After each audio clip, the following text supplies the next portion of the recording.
Welcome back to Krishkan YouTube channel. నా పేరు వంశీ. ఇవాళ మనం వచ్చాము వనితం విలేజ్. మామూలుగా మన ఇక్కడికి రైతులు కొంతమంది మనకి సలహాలు ఇమ్మని అడిగారనమాట. ఏంటంటే నల్లతామర పురుగు మాకు ఎక్కువ అనిపిస్తుందండి, దానికి కొంచెం సలహాలు ఇమ్మని అడిగారు.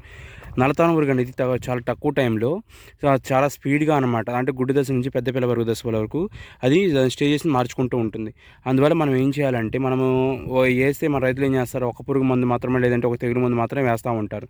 అందువల్ల ఏంటంటే ఇది మనము ఒకేసారి మనం ఏంటంటే ఒక గ్రోత్ ప్రమోటర్ అంటే ఫార్ములా 6 గానీ, ఎన్ని జనరల్ లిక్విడ్ గానీ, లేదంటే దాంతోపాటు ఒక తెగులు మందు, దాంతోపాటు వచ్చేసేసి ఒక కీటకనాశిని మందు అనేది 3 కలిపి ఒకేసారి వాడినట్టయితే, మనం ఇప్పుడు ఈ మూడిటిని ఒకేసారి వాడి తర్వాత 4 రోజుల తర్వాత ఇలా 2 సార్లు వాడినట్లయితే మనకేంటంటే చేను అనేది త్వరగా రికవర్ అవుతుంది. పురుగు అనేది కూడా చాలా తాకిడి మనకు మనం చాలా వరకు తగ్గించుకోవచ్చనమాట.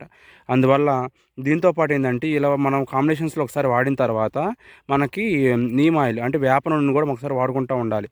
వేప నూనె ఎలా పనిచేస్తుంది అంటే, అది ఆకుపైన మనం స్ప్రే చేసినప్పుడు ఆ చేదు ప్రభావం అనేది అది పిల్ల స్టేజ్‌లోనే కాదు, పిల్ల స్టేజ్‌లోనే కాకుండా ఆకుపైన ఉన్న గుడ్డును కూడా ఏంటంటే పైన ఒక లేయర్ లాగా ఫామ్ అయిపోయి, ఆ గుడ్డు పగిలిన వెంటనే అది గుడ్డు అసలు పగలనీయకుండా చేస్తుంది. లోపలే గుడ్డు పిల్ల అనేది చనిపోతుంది.